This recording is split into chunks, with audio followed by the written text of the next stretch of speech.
Listen to this, guys. Listen to this. Gravity worked with another two of ESO's state-of-the-art instruments to reveal an effect called gravitational redshift.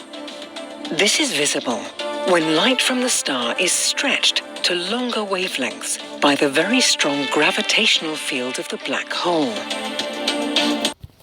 Did you hear that? Is that why our skies are red? Because the light is being stretched? I don't know. Gravity has been observed in the motion of a star around a supermassive black hole, and is the result of years of collaboration between ESO and other institutions. This is one of the brain which is associated with the psychic experience, the pineal gland. The physical existence of this gland has been known for already 2,000 years. Ancient Egyptians knew that in the internal brain resides an organ through which a person has access to the spiritual level of his awareness. For this reason, there were particular symbols of fortitude on the headdress of pharaohs. On the mask of Tutankhamun is an erect cobra, an emblem of kingship and light, as well as a link to the Ureus snake, which stood as a third eye on the forehead of the sun god. Today we know that the pineal gland is indeed a form of a third eye, because it has light-sensitive cells and acts as a photometer inside the brain. Did you hear that? Acts as a photometer inside the brain. I postulate that information is carried on the light. Therefore, the CHEMtrailS are blocking the information from our soul, from our...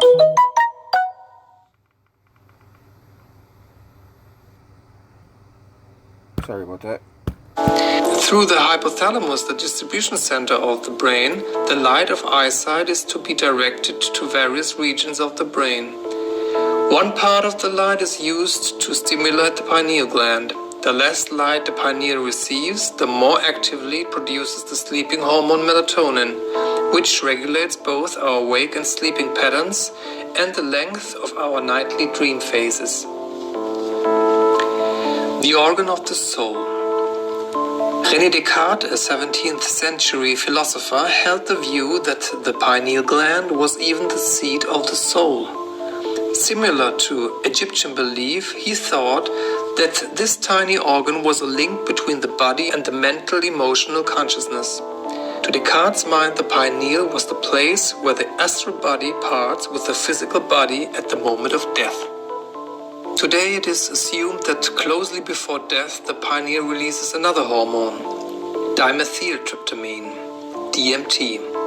This naturally produced substance of the human body affects the visual cortex of the brain and displays an important role in near-death experience. DMT is also contained in the Amazonian plant Banisteria kaapi. Native medicine men use this shamanic plant, so-called ayahuasca, in their initiation rituals. With the potion from the brew of this plant, in a state of trance, the adept experiences the secret of life and is brought to the gates of the afterlife.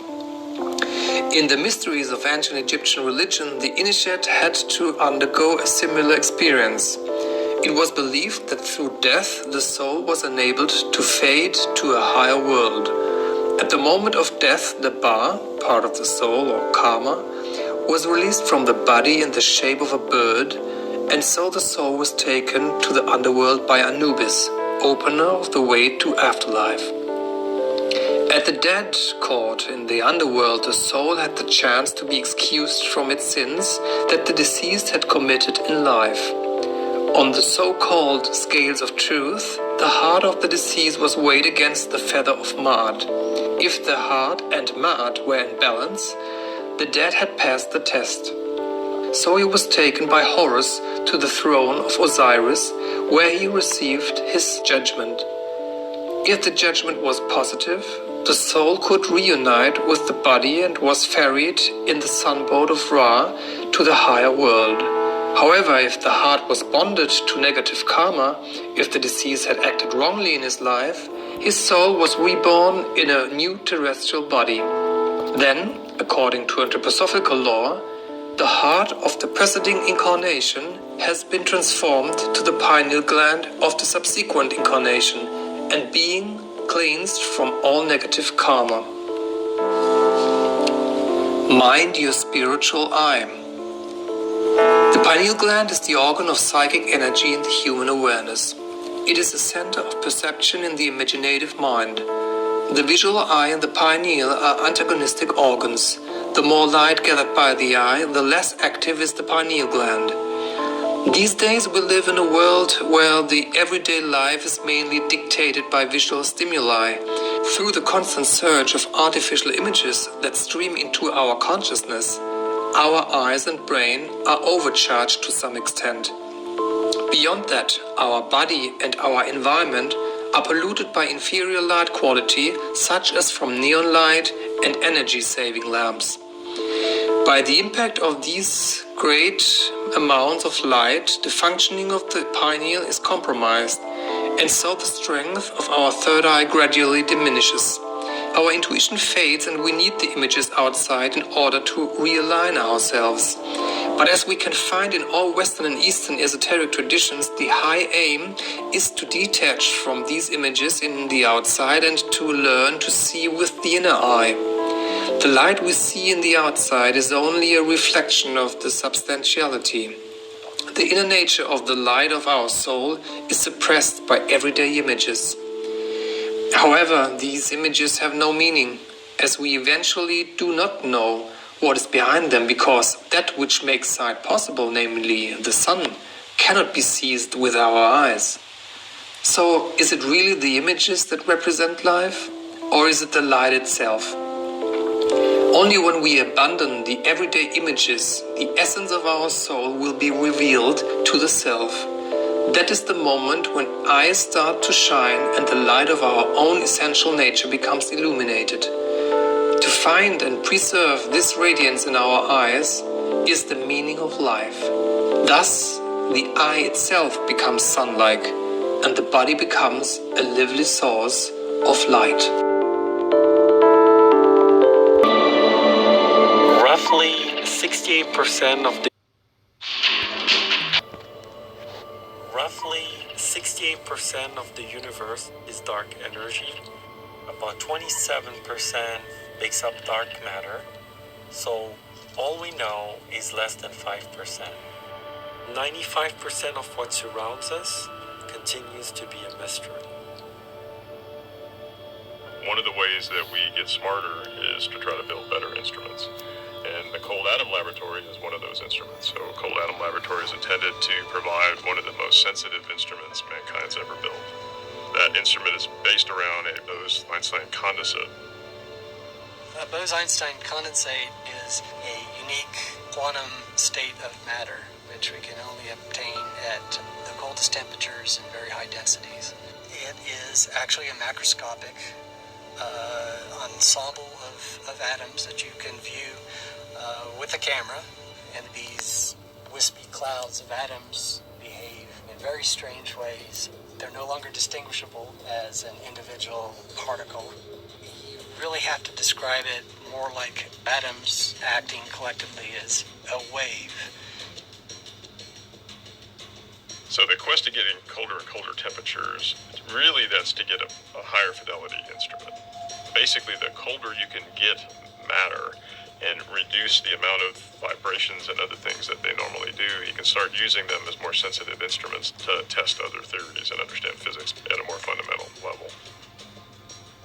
It's not just lower temperatures, but it's also the fact that we want to study atoms, and we want to look at them for really long periods of time.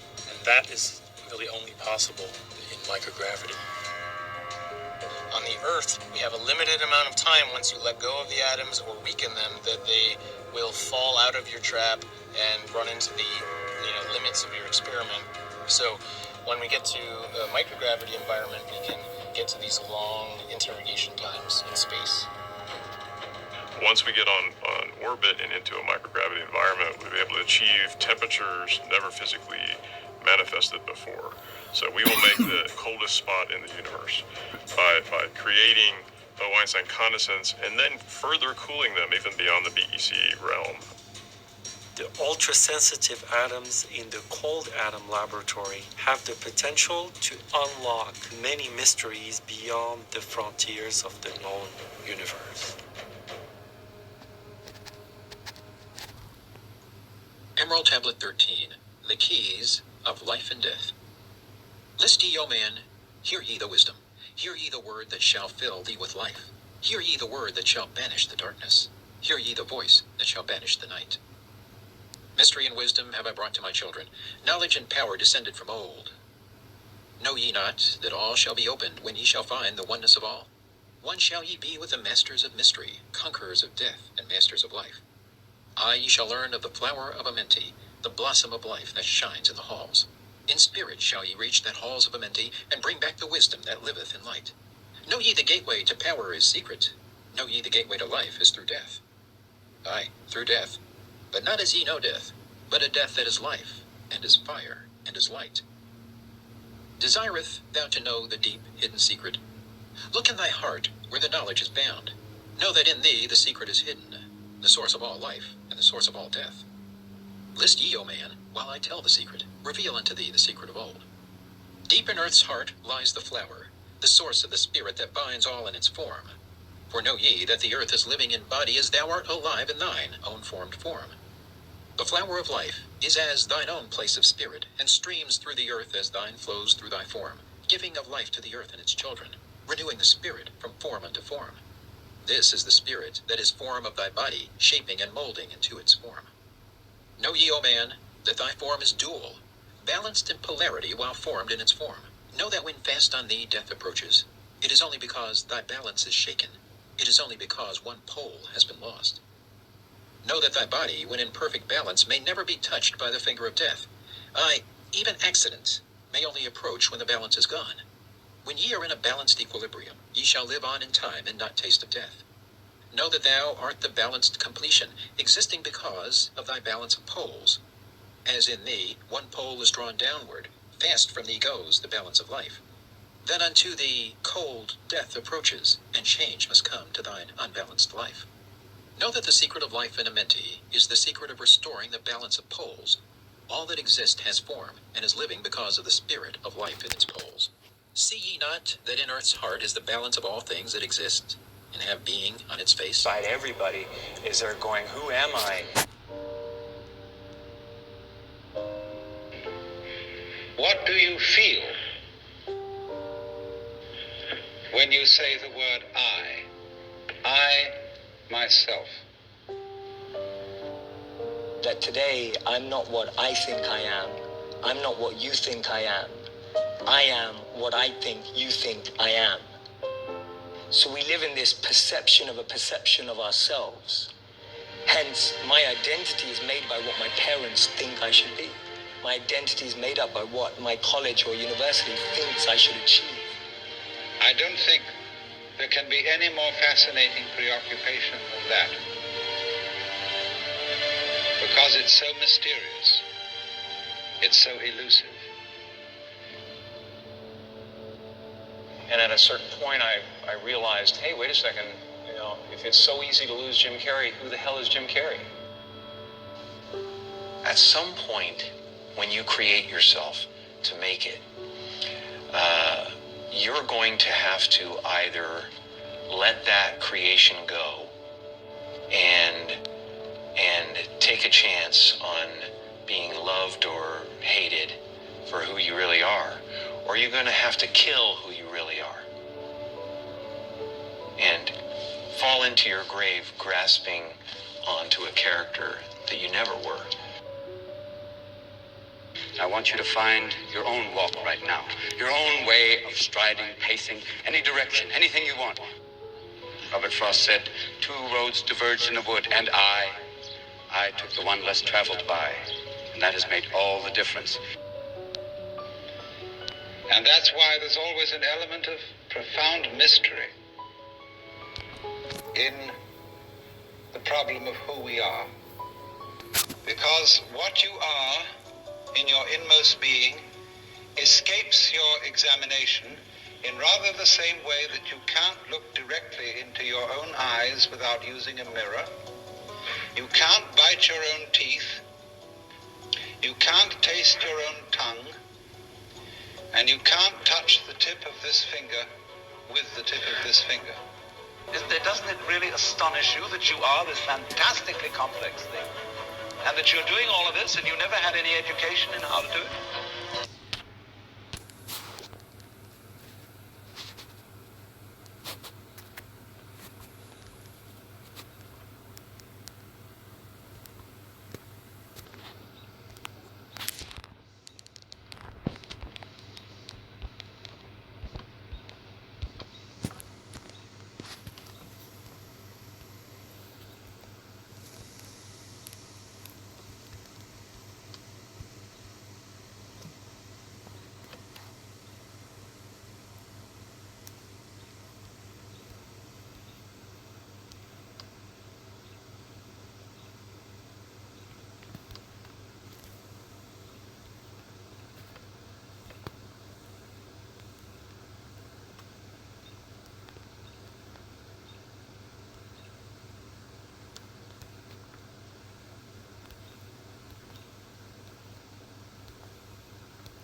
I don't know why I just pieced all them together, but there's a day in life of Slightly Slanted.